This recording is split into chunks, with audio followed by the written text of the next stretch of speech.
और इस वक्त की बड़ी खबर आपको बता दें कि राहुल गांधी से ईडी की पूछताछ जारी है। नेशनल हेराल्ड केस में ये पूछताछ हो रही है राहुल से। और इसी हफ्ते आपको बता दें कि मुसलसल 3 दिन हो चुके हैं, आज चौथा दिन है, यानी कि चौथी दफा ये पूछताछ हो रही है राहुल गांधी से। ईडी की पूछताछ कितनी देर चलेगी ये साफ नहीं हो पाया है, लेकिन जिस तरीके से अगर माजी के 3 दिनों की बात करें, यानी कि 3 दफा जो पूछताछ हुई है वो काफी लंबी चली थी। पूरा दिन उन्हें ईडी के दफ्तर में बिताना पड़ा, क्योंकि उनसे कई सवाल जवाब ईडी की तरफ से किए जा रहे हैं। और आज चौथी दफा उन्हें ईडी ने पूछताछ के लिए बुलाया है।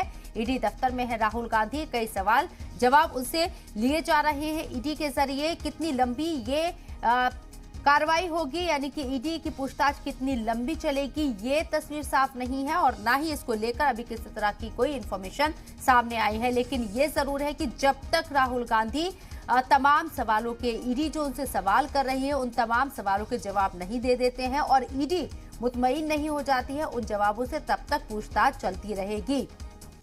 आज चौथा दिन है पूछताछ का और ये काफिला राहुल गांधी का आप देख सकते हैं। उस वक्त का ये काफिला है जब राहुल गांधी ईडी के दफ्तर पहुंचे थे और अपने नेता की हिमायत में, ईडी की मुखालिफत में कांग्रेस के कई सीनियर लीडर, कद्दावर लीडर दिल्ली की सड़कों पर नाराजगी का इजहार करते हुए भी नजर आ रहे हैं। इसके साथ साथ दिल्ली के जंतर मंतर पर सत्याग्रह आंदोलन किया जा रहा है।